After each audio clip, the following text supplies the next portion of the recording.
এটা ছিল ২৭ রমজানের প্রিপারেশন। আমি বার্গার বানানোর জন্য বার্গারের পেটিটা আর কি রেডি করছিলাম। এই তো এখানে নিয়েছিলাম হচ্ছে বাফের কিমাটা, মানে মহিষের মাংসের কিমাটা। তার মধ্যে আর কি কিছুই না, জাস্ট খালি একটু গোলমরিচের গুঁড়া দিয়েছিলাম আর রসুনের যে মানে গুঁড়াটা পাওয়া যায় সেটা দিয়েছিলাম। সেই সাথে লবণ দিয়েছি এবং আর কি ময়দা আর একটু এটাকে কি বলে কর্নফ্লাওয়ার দিয়ে আর ডিম দিয়ে এটাকে ভালো করে মেখে নিয়েছি। এই তো এভাবে শেপ করছিলাম, বাটিতে নিয়ে শেপ করে দেন আর কি এটা ভাজার জন্য চেষ্টা করছিলাম। হ্যালো, কি অবস্থা সবার? ভালো আছেন তো? সো ২৭ রমজানে চিন্তা করছিলাম যে আর ভাজা টাজা কিছু করব না, এভাবে এই কয়টা রমজান পার করব, কারণ লেফট ওভার থেকে গেলে পরে খুব প্রবলেম হয়ে যায়। আবার ঈদের প্রিপারেশন আছে, সব কিছু মিলিয়ে এই চিন্তা করা যে আর ও বেশ কিছু লেটুস পাতা নিয়ে এসেছিল, তারপরে মাশরুম নিয়ে এসেছিল। তো চিন্তা করলাম, এই দেখেন এই মাশরুমটাকে আপনারা কেউ চেনেন? এটাকে কি জানি বললো আমাকে, ওয়াইন সামথিং, কি mushroom, wine cap mushroom maybe. যাই হোক, এই মাশরুমটা ভাবলাম যে তাহলে গার্লিক মাশরুম করি আর বার্গার করি, এই হবে আজকে ইফতারের আইটেম।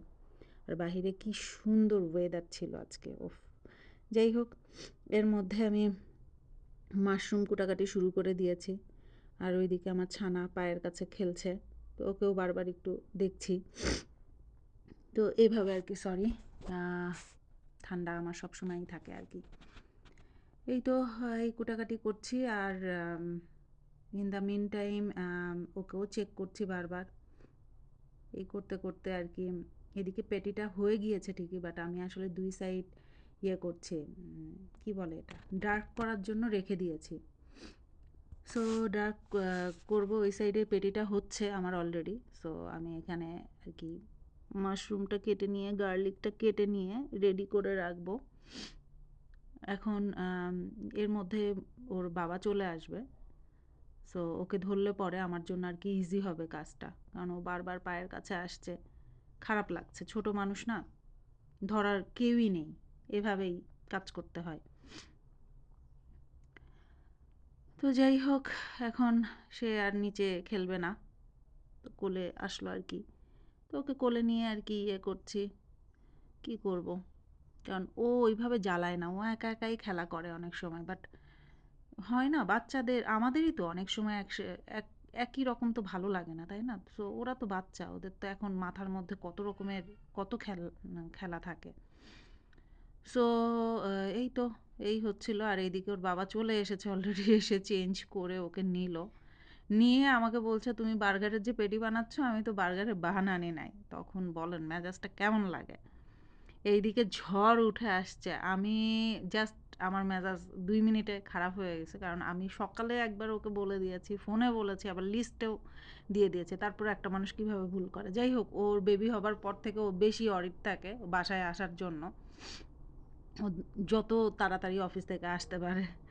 তো ওরকমই হয়েছে, তাড়াহুড়া করে চলে এসেছে, কারণ এখানে তো বেবি ও আর আমি ছাড়া কেউ দেখার নেই আসলে। তো এখন আর কি আমাকে সেই একাই করতে হবে। ও গিয়েছে এই ঝড় বৃষ্টির মধ্যে আর কি বার্গারের বানটা আনতে। আমি এদিকে এই মাশরুমগুলা কেটে আবার ধুয়েও নিলাম। আগে ধুয়েছিলাম, আবার একটু ধুয়ে নিয়েছি। পেটিগুলা হয়ে গিয়েছে, সেগুলো তুলে ফেলেছি। এই দেখেন কি পরিমাণ ঝড় বৃষ্টি হচ্ছে, এর মধ্যে সে বাইক নিয়ে বের হয়েছে, মানে আমারই ভয় করছিল। তো এইদিকে আমি ওকে কোলে নিয়ে, আর কিছু করার নেই, আমি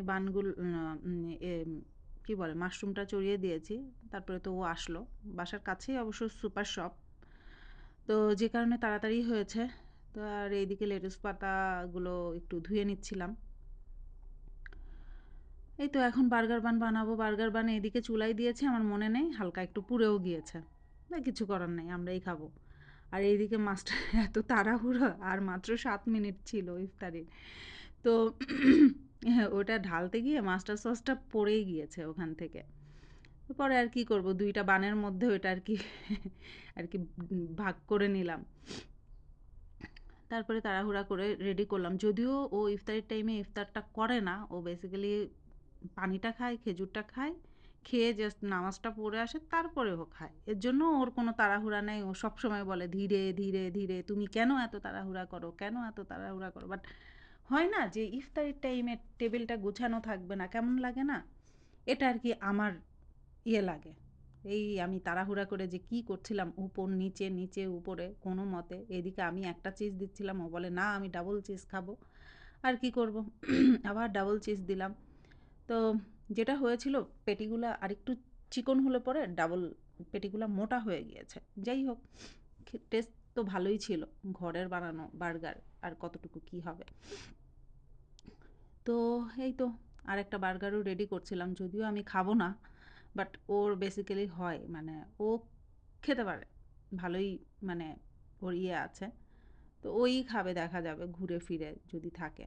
আর ও বলতেছে, "আরেকটা বার্গার তুমি করো, কি জানি? মাশরুম দিয়ে করো।" মাশরুম বার্গার আমরা এর আগেও খেয়েছি বাহিরে। বাসাতে কখনো ট্রাই করি নাই। তো এটাই ফার্স্ট ছিল। তো খারাপ ছিল না আরকি।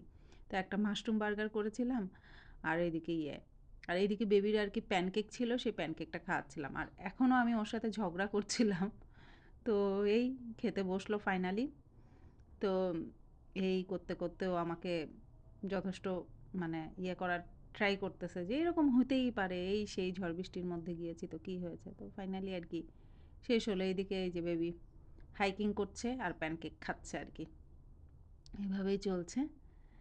তো এই গেল আমাদের ২৭ রমজান। সবাই অবশ্যই আমাদের জন্য দোয়া করবেন এবং আপনারাও অনেক ভালো থাকবেন। Bye, by.